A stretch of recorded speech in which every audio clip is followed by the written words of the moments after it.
கள்ளச்சாராயம் நம்ம நாட்டிலேயே ஊறி போச்சு. எங்கே பார்த்தாலும் அரைச்சாகம், எங்கே பார்த்தாலும் ரவுடிசம், எங்கே பார்த்தாலும் ஒயின் ஷாப்புகள், சந்து பொந்து எல்லாம் இருக்குது. செத்து மடிகிறாங்க. கள்ளக்குறிச்சியை பொறுத்தளவில் கள்ளச்சாராயம் குடித்து எத்தனையோ பேர் செத்து மடிகிறாங்க. எத்தனையோ பேர் ஆஸ்பத்திரியில் அட்மிட் ஆகியிருக்கிறாங்க. அவங்களுக்கெல்லாம் கள்ளச்சாராயத்தினால் குடித்து உயிரிழந்தவங்களுக்கு 10 லட்சம் அப்படின்னு அறிவிச்சிருக்கிறாங்களே, அது என்ன அர்த்தத்துக்கு? அந்த 10 லட்சம் இல்லாதவங்க எத்தனை பேர் பிளாட்பாரத்தில் படுத்து தூங்கிக்கிட்டு இருக்கிறாங்க சொல்லுங்கள்? படுத்து தூங்கிக்கிட்டு இருக்கிறாங்க. அவங்களுக்கு வீடு இல்லாதவங்க எத்தனை பேர்? வறுமை கோட்டுக்கு கீழே எத்தனை பேர் இருக்கிறாங்க? வேலை இல்லாமல் எத்தனையோ பேர் திண்டாடுறாங்க. படிச்சிருந்தும் வேலை இல்லை, படிக்காதவனுக்கும் வேலை வாய்ப்பு இல்லை. அந்த வேலை வாய்ப்பாவது அந்த 10 லட்சத்தை செலவழிக்கலாம்ல. அதை விட்டு போட்டு சாராயம் குடித்து சாகிறவங்களுக்கு, அந்த சாராயம் குடித்து சாகிற அளவுக்கு அந்த கிராமம் இருந்ததுன்னா அது இதை வளர்த்துக்கிட்டது யார்? திராவிட முன்னேற்ற கழகம் தானே. சொல்லுங்கள். திராவிட முன்னேற்ற கழகம் தான் இந்த இது கள்ளச்சாராயத்தை கொண்டு வந்தது அவங்க தான். காய்ச்சி சொன்னதும் அவங்க தான். அவங்க ஆளுக்கு தான் இப்போ காய்ச்சுறாங்க. அதை விட்டு போட்டு நான் கள்ளச்சாராயத்தை ஒழிப்பேன், ஒயின் ஷாப்பை ஒழிப்பேன், ஒயின் ஷாப்பை மூட சொல்லுங்க அப்படின்னு சொல்லி கனிமொழி சொல்லச்சுல ஒரு நேரத்தில். ஏன் மூட வேண்டியதானே? ஏன் உங்கள் அண்ணன் தானே முதலமைச்சராக இருக்காரு, சொல்ல வேண்டியதானே? ஏன் சொல்லலை? பேப்பரில் அறிக்கை மட்டும் விட்டால் போதுமா? நீங்கள் மூட போகிறீங்களா, நாங்கள் மூடணுமா? மூடுவோம்மா? எங்கள் கையில் ஆட்சியை ஒப்படைச்சி பாருங்கள் நாங்கள் எப்படி இருப்போம்ட்டு. அதை விட மாட்டேங்கிறீங்களே. 3வது மனுஷன் யாரும் ஆட்சிக்கு வந்துடக்கூடாது அப்படிங்கிற எண்ணம் தானே உங்களுக்கு. 40க்கு 40 நாங்கள் வருவோம் அப்படிங்கிறீங்களே. 40 பேருக்கு மேலே செத்து போயிட்டாங்க. இப்போ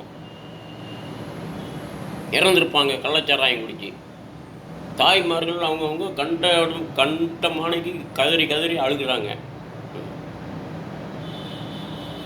அவங்களுக்கு ஆறுதல் என்ன சொல்ல போகிறீங்க? அவருக்கு பிறந்த நாள், இவருக்கு பிறந்த நாள், கல்யாணம், அங்கே இங்கே போகிறீங்களே. கள்ளச்சாராயம் குடித்து எத்தனையோ பேர்கள் உயிர் இழந்திருக்காங்க.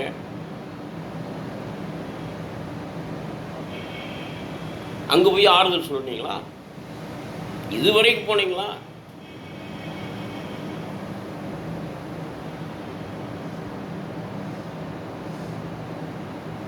நம்ம கனிமொழி தான் போச்சா? போகல. போனது வெரைட்டி அடிச்சிட்டாங்க. உதயநிதி ஸ்டாலின் போனாரா? விளையாட்டுத்துறை அமைச்சர். என்ன விளையாட்டுத்துறை அமைச்சர்? விளையாட தான் தெரியும். அமைச்சர் பொறுப்பேற்கிறதுக்கு என்ன இருக்குது தகுதி? அமைச்சருக்கே தகுதி இல்லை. அவர் மேடையில் பேசுகிறது அவருக்கே ஒன்றும் புரியாது, அந்த அளவுக்கு பேசுகிறாரு. எங்கள் இளைய தளபதி, இளைய கேப்டன் விஜயபாஸ்கர் பேசுகிற அளவு கூட அவர் பேச மாட்டேங்கிறாரு. தம்பி பேச மாட்டேங்கிறாரு, உதயநிதி ஸ்டாலின் தம்பி. அப்படிப்பட்டவருக்கு மந்திரி பதவி கொடுத்து வேடிக்கை பார்க்குறீங்களே. அவர் என்ன செஞ்சார் நாட்டுக்கு? என்ன செஞ்சார் நாட்டுக்கு? மந்திரி பதவி கொடுத்துட்டீங்க. நாட்டுக்கு என்ன பண்ணார்? இந்த இருக்கிற கள்ளக்குறிச்சிக்கு ஓடி போய் ஆறுதல் சொன்னாரா? 10 லட்சம் கொடுத்துருக்கீங்க. அது 10 லட்சம் எதுக்கு நாங்கள் கேட்டோமா அப்படின்னு சொல்கிறாங்க இந்த கிராமத்து மக்கள்.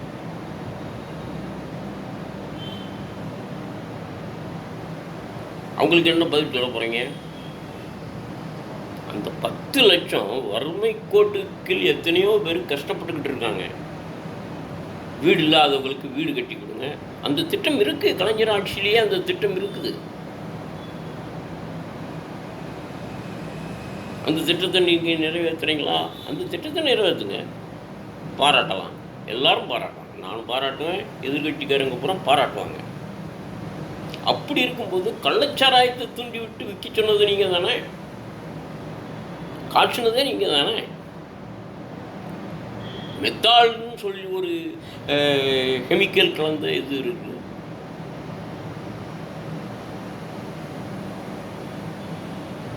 அது கர்நாடகத்திலேருந்து இங்கே கடத்திக்கிட்டு வர்றாங்க அப்படின்னு சொன்னால் யார் கடத்திட்டு வர்றது? அங்கே இருக்கிற கவர்மெண்ட்டுக்கு தெரியாமல் இருக்குமா?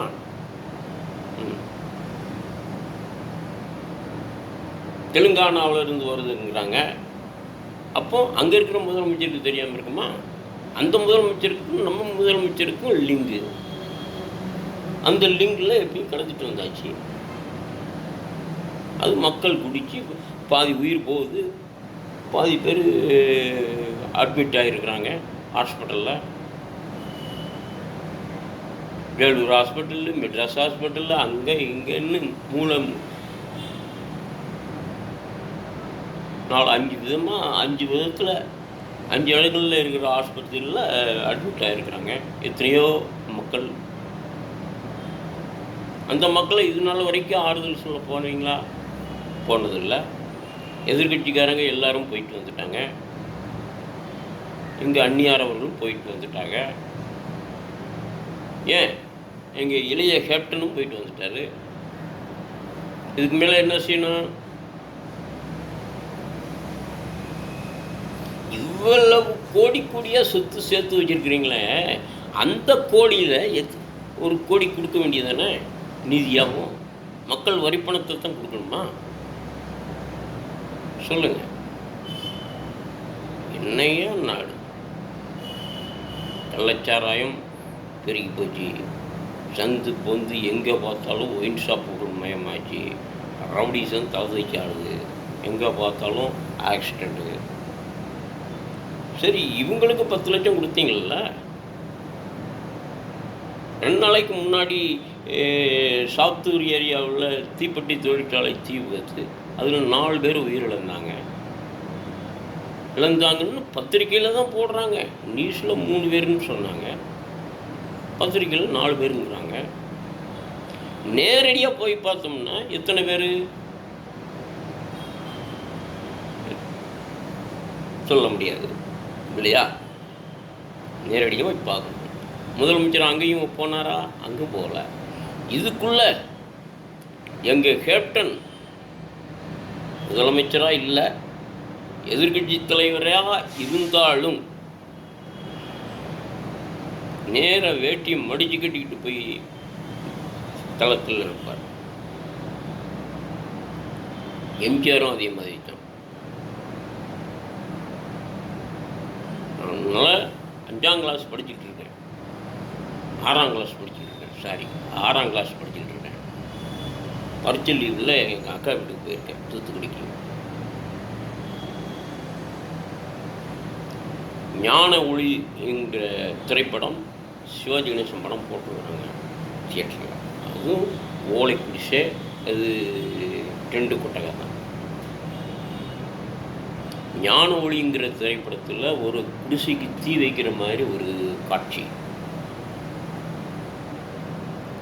இவங்க அந்த குடிசைக்கு தான் தீ வச்சுக்கிறாங்க, குடிசை தான் எரியுது அப்படின்ட்டு படம் ரொம்ப தீவிரமாக பார்த்துட்டு இருக்காங்க சொன்னாங்க. அது உண்மையிலேயே திரையில் தீப்பிடிச்சு எரியுது. இவங்க கவனிக்கலை, படம் பார்த்துட்டு தான் இருக்கிறாங்க. அது உண்மையிலேயே தீப்பிடிச்சு எல்லாம் கருகி நாசமாகி போச்சு. மக்கள் வெளியே வர முடியல. அந்த அளவுக்கு மக்கள் எத்தனையோ மக்கள் கருகி செத்தாங்க. அப்போ மறுநாள் நியூஸ் தெரிஞ்சு புரட்சி தலைவர் எம்ஜிஆர் அவர்கள் ஓடோடி வந்தார். ஃப்ளைட் மூலியமாக தனி ஹெலிகாப்டர்லாம் வந்தார்.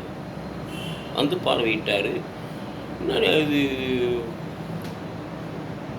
ஆறுதல் சொன்னார். குடும்பத்துக்கு எவ்வளவோ நிதி கொடுத்தார். அவரே கொடுத்தார். மக்கள் வரி பணத்தை எதுவுமே கொடுக்கல.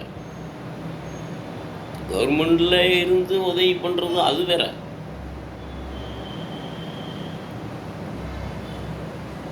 அந்த மாதிரியாவது இருக்கணும்ல. எங்கள் கேப்டன் இருந்தாலும் அதையத்தான் செஞ்சுருப்பார். இதுக்கும் இதுவரைக்கு எங்கள் கேப்டன் இருந்திருந்தால் வெள்ளப்பகுதியில் வேட்டியை மடித்து கட்டிக்கிட்டு வெள்ளத்தில் இறங்கி பார்வையிட்டவர் இந்த தீ நடந்த சம்பவத்துக்கு வராமல் இருப்பாரா? ஏன் கள்ளக்குறிச்சியில் விஷசாராயம் குடித்து எத்தனையோ பேர் மாட்டாங்க, அவங்களுக்கு ஆறுதல் சொல்கிறதுக்காக போகாமல் இருப்பாரா? சொல்லுங்கள். முதலமைச்சர் ஸ்தானத்தில் இல்லாமல் இருந்தாலுமே அவர் கண்டிப்பாக போயிருப்பார். நீங்கள் ஏன் போகல? அதுதான் நாட்டு மக்களினுடைய கேள்வி. என்னுடைய கேள்வி அதுதான், எதிர்கட்சிக்காரங்களுடைய கேள்வி அதுதான். என்னையா நீங்கள் ஆட்சி நடத்துகிறீங்க? ஆட்சியை தக்க வைக்கிறதுக்கு தான் பார்க்குறீங்களே தவிர ஏழை மக்களின் ஆட்சி, மக்களாட்சின்னு சொல்லிட்டு மக்களை இந்த மாதிரி குழி தோண்டி புதைக்கிறீங்களே. மக்களை எங்கே வாழ விடுறீங்க? முதல்ல கள்ளச்சாராயத்தை ஒழிங்க. கள்ளச்சாராயத்தை ஒழிக்கிறதுக்கு யார் மூல காரணமாக இருந்தாங்களோ அவங்கள பிடிச்சு அரெஸ்ட் பண்ணுங்க. திமுக எம்எல்ஏக்கள் தான் பெரும்பாலும் அதில் பங்கு இருக்குது. அந்த பங்காளிகளை பார்த்து அவங்கள அரெஸ்ட் பண்ணுங்க. அது செய்யுங்க. முதல்ல அந்த அரசு அதை செய்யட்டும். இல்லை எல்லாரும் சொல்கிறாங்கள முதலமைச்சர் ராஜினாமா பண்ணணும், ராஜினாமா பண்ணுறது பெரிய அறிவு இல்லை. நாளைக்கே ராஜினாமா பண்ணிட்டு போயிடுவார். ராஜினாமா பண்ணிட்டு போகும்போது துணை முதல்வர் ஸ்டாலினை, உதயநிதி ஸ்டாலினை முதலமைச்சராக உட்கார வச்சுட்டு ராஜினாமா பண்ணிட்டு போயிடுவார். அவரும் இதே மாதிரி தானே இருக்கும். எங்கள் அப்பா மாதிரி தானே நானும் இருப்பேன். எங்கள் அப்பா எப்படி ஆட்சி நடத்தினாரோ அதே மாதிரி தானே நானும் ஆட்சி நடத்த முடியும் அப்படின்பான் அவர். அப்படின்பாரு. கள்ளச்சாராயம் யார் ஆட்சிக்கு வந்தாலும் ஒழியாது. ஒருவேளை எங்கள் புரட்சி தலைவரின் புரட்சி கலைஞரின் ஆட்சி மீண்டும் தமிழகத்தில் உருவானால் கள்ளச்சாராயம் ஒழியும் என்று நம்பலாம். அது வரைக்கும் எந்த ஆட்சி வந்தாலும் நிலைச்சி அழியாது. கள்ளச்சாராயம் ஒழியாது. பார்பர் ஷாப்புகளும் மூட மாட்டாங்க. ஒயின் ஷாப்புகளும் மூட மாட்டாங்க.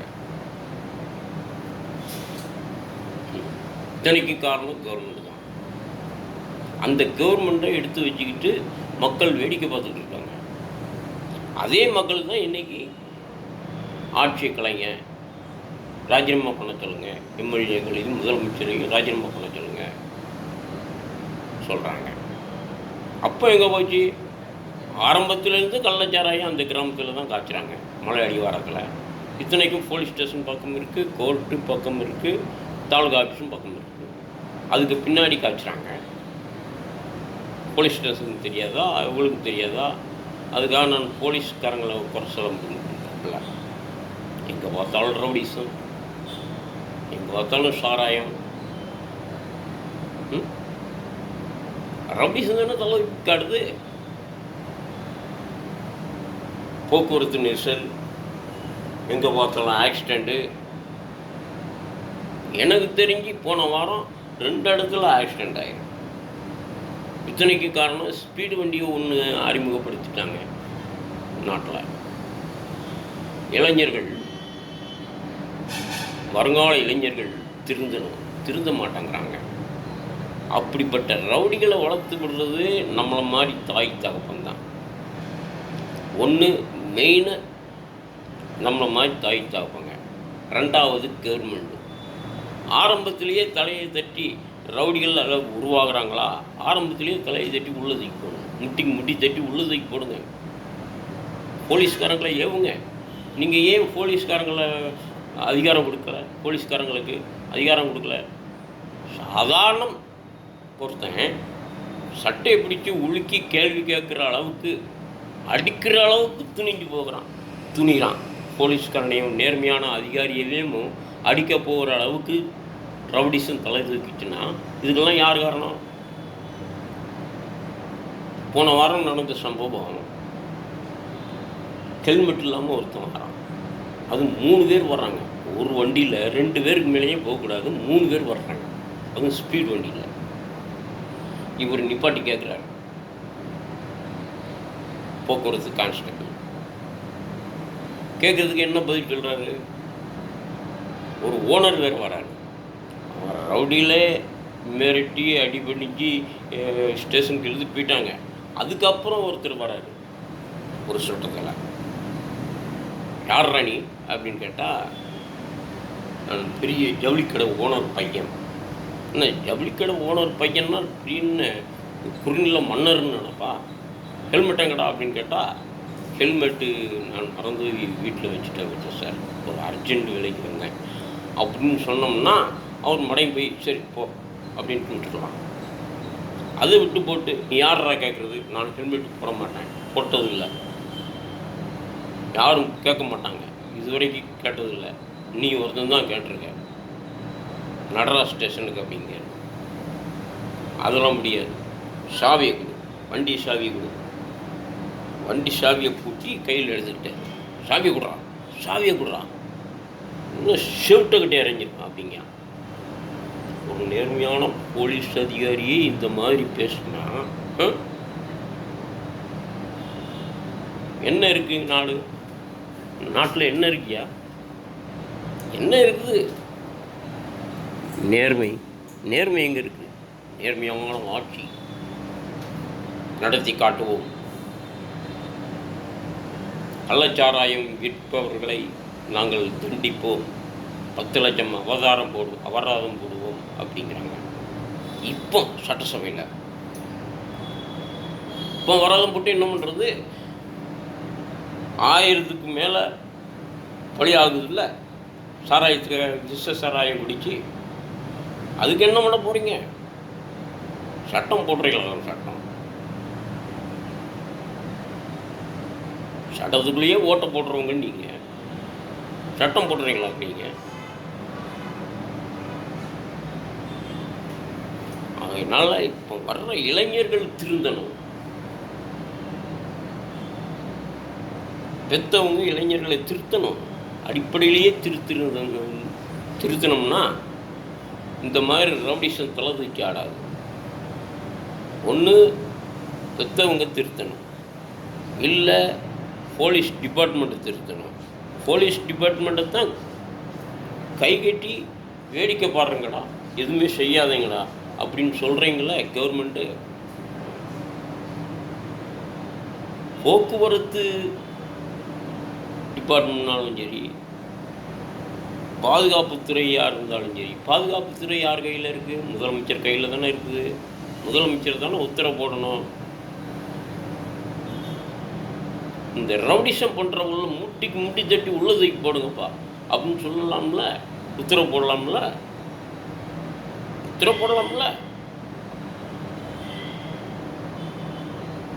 கண்டவுடன் சுடு அப்படின்னு உத்தரவு போடட்டும். அது ஒரு நேரத்தில் சட்டம் போட்டாங்க, அந்த சட்டத்துக்குள்ளேயே ஓட்ட போட்டாங்க. என்ன பண்ண முடியும்? எங்கே வாக்காலும் திருடங்க, வழிப்பறி கொள்ள, காரை மறக்கிறாங்க, மடக்கி கொள்ளையடிச்சுட்டு போகிறாங்க, நகை கொள்ள, நகை கடைகளில் பூரா கொள்ளையடிக்கிறாங்க. தன்னந்தனியாக பொம்பளை ரோட்டு வழி நடந்து போக முடியல, செயினை பறிச்சுட்டு ஓடுறாங்க.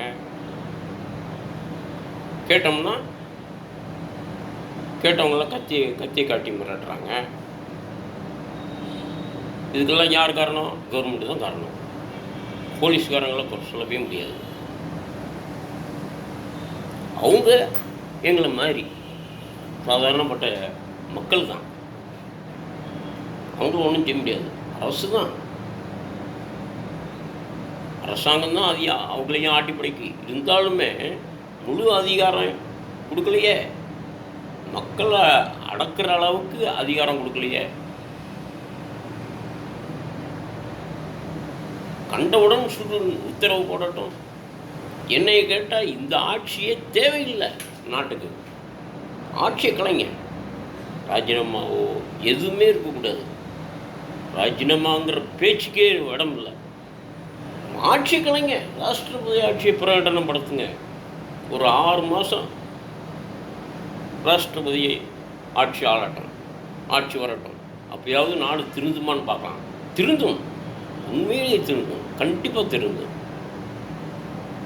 ஏன் ஆட்சியை கழிச்சு பிரகடனம் செஞ்சு பாருங்கள், ராஷ்டிரபதி ஆட்சியை திருந்துமா இல்லைன்னு பார்க்கலாம். கண்டிப்பாக திருந்தும். அதுக்கப்புறம் நீங்கள் தேர்தல் வைங்க. அதுக்கப்புறம் தேர்தல் வச்சாலும் திமுக வராது, கண்டிப்பாக வராது. இதுதான் கடைசி, லாஸ்ட் அண்ட் லாஸ்ட், உறுதியாக சொல்லலாம். ஏன் கள்ளக்குறிச்சி விஷயத்திலிருந்து திமுக ரொம்ப அடிபட்டுருச்சு. அது நான் சொல்லலை, மக்கள் சொல்கிறாங்க, கள்ளக்குறிச்சி மக்கள் சொல்கிறாங்க. நீ திமுககாரங்களுக்கு ஓட்டே போட மாட்டாங்க. மக்கள் சொல்கிறது நம்புறதா நம்பாமல் இருக்கிறதா அப்படின்னு ஆண்டவனுக்கு தான் வெளிச்சம்.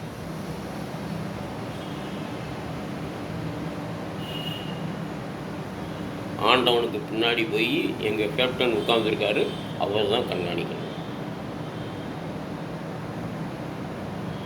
தமிழகத்திற்கு உண்மையான ஆட்சி, நிலையான ஆட்சி, மக்களாட்சி அமையும் என்று சொன்னால், அமையப்போகும் அப்படின்னு சொன்னால், அமையணும் அப்படின்னு சொன்னால், எங்களது கேப்டன் ஆட்சி மீண்டும் தமிழகத்தில் மலர வேண்டும், முரசு கொட்ட வேண்டும், தமிழகம் எங்கும் முரசு ஒலி கேட்க வேண்டும். எங்களது அன்னியார் பிரேமலதா விஜயகாந்த் அவர்கள் முதலமைச்சராக வர வேண்டும்.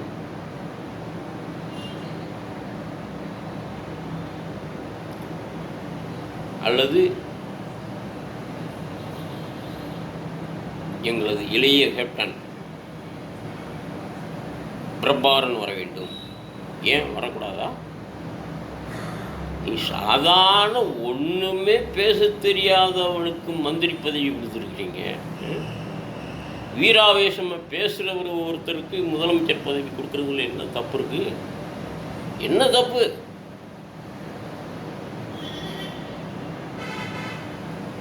ஆட்சியாளலாமே.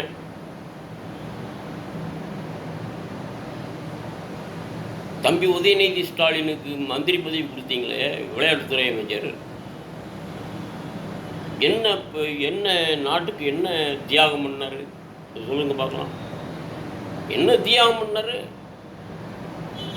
இந்த இடையில ஒருத்தன் வர்றான், ஒரு மெண்டலு விஜயை வளர்த்து விட்டதையும் சினிமா உலகில் வளர்த்து விட்டதையும் விஜயகாந்த் தான், எங்கள் கேப்டன் தான். அப்படிப்பட்ட கேப்டன் இருக்கும்போது நீ கட்சி ஆரம்பிச்சிருந்தீங்கன்னா உண்மையிலேயே உனைய பாராட்டலாம். நம்மளை கேட்குறதுக்கு இன்னும் யார் இருக்கா அப்படின்னு நினச்சி தானே நீ கட்சி ஆரம்பிச்சிருக்கேப்போ. இவன் ஒரு மெண்டல், கமலஹாசன் ஒரு பக்கம். கள்ளச்சாராயம் குடிங்க, ஆனால் ஓரளவு குடிங்க. அது ஒரு புத்திமதி சொல்கிறாரு. குடிக்காரங்களுக்கு குடிக்காதங்கடா, குடிச்சு ஏன் ரொம்ப உடம்பை கெடுத்துக்கிடுறீங்க? குடிக்காதீங்க. கள்ளச்சாராயம் குடிச்சு எத்தனை உயிர்கள் பலியாக இருக்குது, இனிமேட்டா குடிக்கிறீங்க? குடிக்காதங்களா அப்படின்னு தத்துவம் பேசுகிறத விட்டு போட்டு ஓரளவு குடிங்க, ரொம்பையும் குடிக்காதீங்க. அப்போ குடிக்காதவங்கள கூட குடிக்க தூண்டுற அளவுக்கு பேசுகிறான்ல, அவன்லாம் ஒரு மனுஷனா? சினிமாவில் நடிக்கும்போதே குடிகாரனாக தான் நடிக்கான். அவன் பேசுகிறதே குடிகாரன் உளறல் தான், உளர்ற மாதிரி தான் இருக்குது. தண்ணி குடிச்சிட்டு உளருவான் குடிக்கிறாங்க, அதே மாதிரி தான் உளறான். சினிமாவில் பேசும்போதே தெரியும். சினிமாவில் வசனம் பேசுகிறதும் அடிதடியில் இறங்குறதும் எல்லாம் எங்கள் கேப்டனுக்கு நிகர் கேப்டன் தான். எங்கள் கேப்டனுக்கு பித்தி கேப்டனை தவிர வேறு யாருமே சினிமா உலகில் முன்னுக்கு வர முடியாது. கண்டிப்பாக இதே மெண்டல் ரஜினியாக இருந்தாலும் சரி, இந்த மெண்டல் கமலா இருந்தாலும் சரி, இந்த மெண்டல் விஜயா இருந்தாலும் சரி, ஒரு மெண்டல் பேசுகிறான், எங்கள் விஜய முதலமைச்சர் ஸ்தானத்தில் எடுத்து வச்சு பாருங்கள், எப்படி இருக்குன்னு பார்க்கலாம். எப்படி இருக்கும்? நாடு ரொம்ப கெட்டு போகும். இப்பயே கெட்டு போச்சு, இனி அவன் வந்தால் ரொம்பவும் கெட்டு போகும். இதெல்லாம் எப்படி சொல்கிறதுனே தெரியலை. சொல்கிறவங்க தரக்குறவா பேசுவாங்க, ஆனால் நான் அப்படி பேசுகிறேன். சின்ன பையன் நேற்று பெஞ்ச மலையில் இன்னைக்கு முளைச்ச கீரை காளான், அந்த காளான் இன்னைக்கு துள்ளி பார்க்குது. முதலமைச்சர் ஆகணும் அப்படிங்கிற மம்மதையில் பேசுகிறான் விஜய். ஆறுதல் சொன்னாரா, இது மக்களுக்கு என்னமோ வைர நெக்லஸ் கொடுத்தாராம், வைர மோதிரம் கொடுத்தாராம். இது யார் கொடுக்க சொன்னா? கேட்டாங்களா? ஏன் எல்லாம் அரசியலுக்கு வரணும், முதலமைச்சர் ஆகணும் அப்படிங்கிறது தானே. என்ன கொடுத்தாலும் எங்கள் கேப்டன் ஆகுமா? என்ன நீ ஆறுதல் சொன்னாலும் சரி, என்ன கொடுத்தாலும் சரி, எங்கள் கேப்டனுக்கு நிகர கேப்டன் தான். அவரை மிஞ்சினமே இந்த உலகத்தில் யாருமே கிடையாது. உத்தம புத்திரன் ஒருத்தர் இருக்கிறாருன்னா தமிழ்நாட்டில் நேர்மையான அதிகாரியாகவும் சரி, நேர்மையான அரசியல்வாதியாக இருந்தாலும் சரி, ஒருத்தர் இருந்தாருன்னா எங்கள் புரட்சி தலைவரை தான். புரட்சி தலைவர், அதுக்கு எடுத்து கருப்பு எம்ஜிஆர், எங்களது புரட்சி கலைஞர் கேப்டன் அவர்களை தான் சேரும்.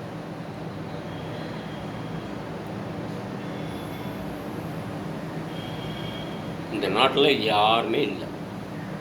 கண்டிப்பாக அரசியல்வாதிகள் யார் இருக்கான்னு சொல்லுங்கள், கை விட்டு என்ன சொல்லுங்கள். ஒரு சில பேர் பேசுவாங்க, யோக்கியமாக பேசுவாங்க. இவங்க செய்யாத அட்டகாசமா? அவங்க செய்கிற அட்டகாசமா? அவங்க செய்கிற அட்டகாசத்தை கணக்கு பண்ணி பாருங்கள், கணக்கெடுத்து பாருங்கள். எவ்வளவு ஊழல் இருக்குது, அவங்க மேலே எவ்வளோ குற்றம் இருக்குது. அவங்களே இன்றைக்கி ஆளுங்கட்சியை குறை சொல்கிறாங்க அப்படின்னு சொன்னால் இதில் என்ன இருக்குது சொல்லுங்கள்.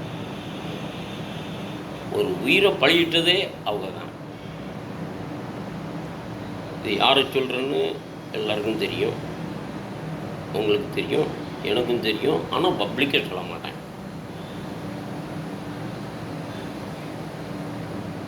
நீங்களே தெரிஞ்சுக்கோங்க, யாரை சொல்கிறேன்னு தெரிஞ்சுக்கோங்க.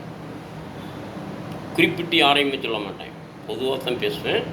அதை நீங்கள் புரிஞ்சுக்கோங்க.